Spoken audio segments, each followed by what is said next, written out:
3 tips memilih induk sejak awal. Pemilihan breeder sangat menarik bagi saya plus bermanfaat dalam bertemu dengan selebaran terbaik di berbagai belahan dunia.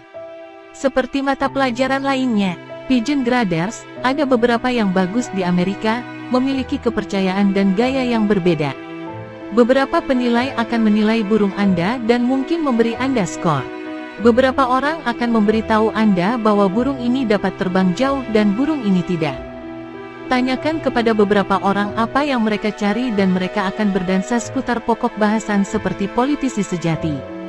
Mari kita bahas masing-masing dari ketiga item ini. Item nomor 1, untuk melihat seekor burung dan memberinya skor hanya menceritakan sedikit dan bukan keseluruhan cerita. Bagi saya sangat sedikit merpati yang sempurna. Jika Anda melihat lebih dekat, Anda dapat menemukan bahwa merpati akan memiliki kekuatan dan kelemahan. Untuk memberi setiap burung rapor tentang kekuatan dan kelemahan mereka memberi Anda gambaran yang jauh lebih baik tentang kualitas burung tersebut, ditambah yang lebih penting memberitahu Anda dengan apa burung ini harus dikawinkan. Hanya dengan mengawinkan 2 burung yang benar bersama-sama Anda akan menghasilkan produk yang lebih baik. Bukankah itu yang sebenarnya kita kejar? Jika burung generasi kedua atau ketiga Anda tidak lebih baik dari aslinya, maka Anda tidak berada di jalur yang benar. Item nomor 2, burung ini dapat terbang jauh dan burung ini tidak. Dalam kebanyakan kasus, pemilik burung sudah mengetahui informasi ini, sehubungan dengan perkembangbiakan burung tersebut. Jika Anda benar-benar ingin memberi dampak dengan menambahkan lebih banyak kecepatan atau jarak ke keluarga Anda, lebih baik Anda menambahkan burung dari kandang yang terkenal dengan sifat yang ingin Anda tambahkan. Jika Anda meminta Pied the Weird untuk menambahkan burung jarak atas untuk Anda, dia tidak akan pergi ke pertunjukan jarak menengah atau loteng kecepatan dan memilih burung untuk Anda.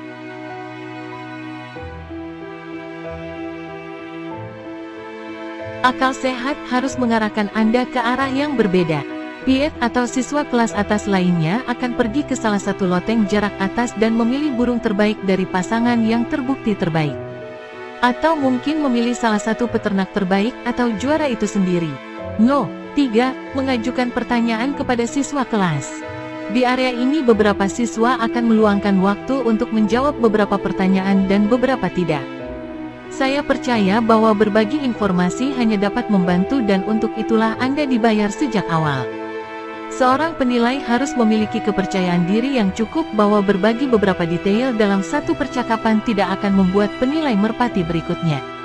Ciri-ciri yang tidak layak untuk dicari.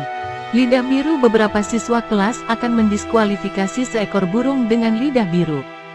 Sebelum saya melanjutkan ulasan ini, mohon bantu kami untuk berlangganan kanal ini sobat agar kami lebih semangat dalam memberikan informasi seputar merpati. Semoga bermanfaat dan terima kasih. Dan semoga kesehatan dan kebaikan selalu menyertai kita semua, amin.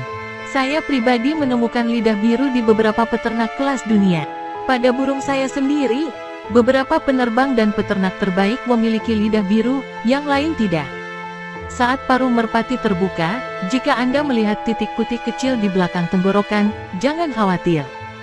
Saya telah bertanya kepada beberapa dokter hewan merpati tentang titik-titik ini dan mereka mengklaim bahwa dalam banyak kasus mereka adalah protein yang dienkapsulasi dan biasanya titik-titik kecil ini tidak akan hilang. Saya juga percaya dalam beberapa kasus ada terlalu banyak kepentingan yang ditempatkan pada satu sifat individu daripada burung secara keseluruhan. 2 contoh, ahli tanda mata dan ahli sayap. Sampai saat ini saya belum menemukan apa yang disebut ahli tanda mata yang memiliki rekor balapan yang fantastis. Saya sendiri suka melihat mata yang kuat, tetapi hanya menggunakan mata sebagai salah satu dari 6 alat penyebut umum saya. Bagi saya beberapa juga terlalu menekankan pada sayap. Selama sayap sebanding dengan bagian merpati lainnya, itu yang terpenting. Saya pribadi suka melihat 3 bulu terbang terakhir berventilasi baik. Tidak tajam seperti pisau rusa atau tidak terlalu bulat seperti pisau mentega. Bagi saya mencoba menganalisis setiap orang dari 10 penerbangan atau memiliki langkah besar atau kecil sepertinya tidak masalah. Saya telah menangani beberapa juara dengan langkah besar sementara yang lain memiliki langkah yang sangat kecil. Dalam pacuan kuda tidak ada bedanya. Banyak yang mencoba mengatakan ukuran, gaya, atau konfirmasi kuda ini akan menjadi pemenang. Tetapi pada kenyataannya hal ini tidak pernah benar. Perkawinan sedara intensif. Saat kita membahas perkembangbiakan, kita tidak hanya membahas bagaimana menyatukan dua burung dan mendapatkan keturunan. Kami sedang mendiskusikan cara berkembang biak dengan standar yang lebih tinggi untuk mendapatkan potensi terbesar dari stok kami. Ketika kita mulai mendiskusikan gen dan bagaimana mereka bekerja dan strategi, segalanya menjadi rumit dan cukup mudah untuk tersesat dalam diskusi dan penelitian dan kontak longgar dengan Moore dan Baut tentang cara kerja sesuatu. Ini adalah upaya untuk membawa diskusi itu ke meja dapur. Demi kesederhanaan, anggaplah Anda memiliki merpati yang berkinerja bagus dan kami akan menggunakan istilah lama, olahraga. Dia mungkin tidak dibiakkan dari burung yang merupakan merpati yang paling menonjol. Kenyataannya adalah bahwa olahraga baru Anda hanya akan tampil untuk Anda paling lama 5 atau 6 tahun. Anda melihatnya dan Anda berpikir, saya ingin memiliki 12 dari dia di loteng saya dan saya akan berada di puncak dunia. Setiap orang yang lebih tampan yang waras akan memiliki pemikiran yang sama. Jadi Anda menggabungkan olahraga Anda dengan ayam betina yang terbukti dan Anda tidak menghasilkan apapun yang mendekati olahraga berharga Anda. Sekarang apa yang kamu lakukan? Pada titik ini, peternak kemudian mulai untuk pertama kalinya mempertimbangkan hal-hal seperti perkawinan sedara dan pembiakan garis dengan harapan ini bisa menjadi cara untuk mendapatkan salinan olahraga mereka. Sekarang kita mulai berjalan di jalan yang benar. Kami memiliki tujuan yang benar dalam pikiran. Kami melangkah melampaui gagasan mengawinkan yang terbaik dengan yang terbaik. Terlepas dari silsilah untuk tujuan menghasilkan jenis merpati tertentu. Disinilah strategi pemuliaan garis dan perkawinan sedara dimulai. Sangat mudah untuk menjadi bingung ketika tiba-tiba ada diagram di depan kita yang menunjukkan perkawinan spesifik dan perkawinan ulang burung yang diperlukan untuk perkawinan garis dan perkawinan sedara. Kemudian Anda memasukkan cara-cara campuran untuk memberi label atau merekam perkawinan ini dan sebelum Anda menyadarinya, kebingungan mulai terjadi dan prinsip dasar hilang. Bukan itu maksud materinya. Itu sebabnya saya memutuskan untuk diskusi ini. Mari kita mulai dengan olahraga kita yang berharga. Ketika kita melihatnya, kita sedang melihat manifestasi fisik dari segala sesuatu yang ditentukan oleh genetikanya. Kita sudah tahu bahwa ada ciri-ciri fisik yang bisa kita lihat dan ukur. Ini adalah hal-hal di zona nyaman kita. Kami juga menerima bahwa ada kualitas dalam dirinya yang tidak dapat kami lihat, tetapi telah diuji oleh keranjang dalam latihan dan balapan yang telah ia ikuti. Ini juga di zona nyaman kita. Sekarang kita harus menerima bahwa ada genetika yang dia miliki yang tidak terwujud secara fisik. Ada gen yang mungkin lebih unggul dari dirinya dan gen yang negatif dan tidak diinginkan. Kedua jenis gen ini bisa diwariskan kepada keturunannya. Pernyataan yang sama juga berlaku untuk setiap pasangan yang Anda pilih untuk olahraga Anda. Sekarang kami telah menerima kebenaran yang sangat penting. Olahraga kita, terlepas dari seberapa fenomenalnya dia, secara genetik dapat memiliki sifat-sifat yang tidak diinginkan tetapi tidak terwujud secara fisik. Hanya setelah kami menerima kebenaran ini, kami dapat memulai perjalanan kami untuk menghasilkan olahraga lain. Kami juga telah menerima bahwa ada sifat-sifat yang dia wujudkan yang tidak dapat kita lihat dan dia memiliki sifat-sifat yang tidak hanya tidak terwujud, tetapi dapat diturunkan ke keturunannya. Sekarang perjalanan bisa dimulai. Kami berbicara tentang kumpulan gen. Kebanyakan kita membahasnya dalam skema yang lebih besar. Anda dapat mempertimbangkan semua kemungkinan genetika di loteng pembibitan Anda sebagai satu kumpulan gen besar. Jika Anda memiliki 12 pemulihan, setiap bit materi genetik dalam kromosom mereka adalah bagian dari kumpulan gen Anda. Tapi, untuk perkawinan sedara kita harus mempersempit pemikiran ini untuk benar-benar memikirkannya. Lungkang gen kita adalah materi genetik yang dimiliki oleh satu olahraga kita. Setiap kali dia dikawinkan, 50% dari materi genetik ini diwariskan kepada keturunannya, generasi pertama. Jika keturunannya dikawinkan dengan merpati yang tidak berkerabat, generasi kedua kita sekarang hanya menerima 25% dari materi genetik olahraga kita. Perhitungannya mudah.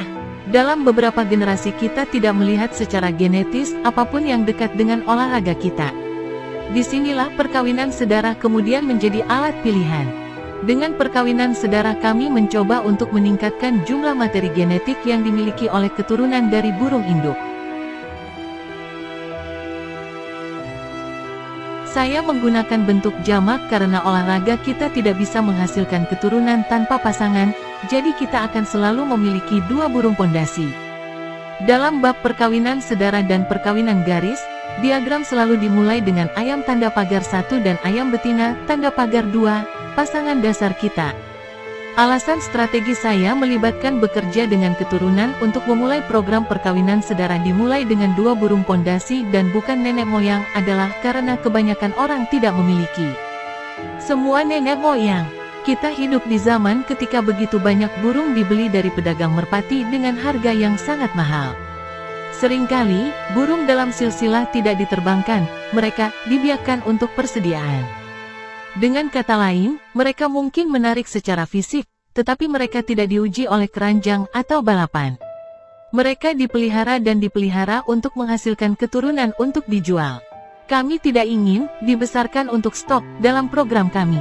Kami ingin merpati yang diuji. Satu-satunya tempat Anda akan menemukan merpati yang diuji, dalam kondisi Anda berkompetisi, adalah di loteng balapan Anda sendiri.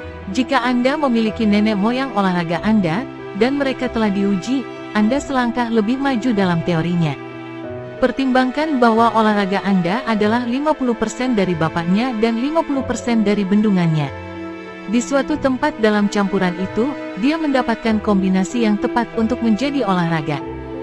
Dalam persamaan matematis itu, tarian ilmiah kromosom itu, dia mendapatkan kombinasi yang benar.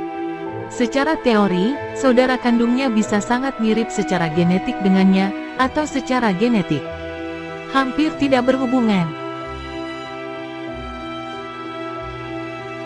Mari kita asumsikan bahwa saudara kandung juga 50% dari bapak dan 50% dari bendungan, tetapi sebaliknya 50%. Secara genetik, mereka akan sangat berbeda dari olahraga kita. Inilah mengapa begitu kita memiliki olahraga, kami ingin memulai program pemuliaan kami turun ke bawah, bukannya berjuang ke atas. Jika Anda mengawinkan olahraga Anda dengan putrinya, dia adalah 50% darinya. Keturunan mereka akan menerima 25% dirinya dari anak perempuan, 50% dari dirinya dari olahraga, dan 25% materi genetik dari bendungan anak perempuan. Itu rasio 75% sampai 25%. Anda tidak dapat dijamin mendapatkan konsentrasi sebanyak itu bahkan ketika Anda mulai mencadangkan silsilah dari olahraga Anda. Memang peluang Anda lebih besar daripada kawin dengan merpati yang tidak berkerabat, tetapi mengapa repot-repot naik ketika Anda bisa turun dan mengontrol apa yang Anda hasilkan? Kami menerima kenyataan bahwa olahraga kami dan semua burung telah mewujudkan ciri-ciri fisik, materi genetik, yang dapat kami lihat dan rasakan. Mereka telah memanifestasikan sifat-sifat, materi genetik, yang dapat diuji oleh keranjang dan ras. Mereka memiliki sifat-sifat yang tidak termanifestasi secara fisik yang tidak dapat dilihat atau diuji, tetapi pasti dapat diwariskan kepada keturunannya. Ini adalah tugas kita kemudian untuk menghasilkan olahraga kita. Kita harus menggunakan alat perkawinan sedara untuk menyaring sifat-sifat yang tidak diinginkan itu ketika terwujud. Kami ingin memusatkan materi genetik yang menghasilkan olahraga asli kami. Kami ingin menciptakan keturunan yang sedekat mungkin dengan olahraga asli kami.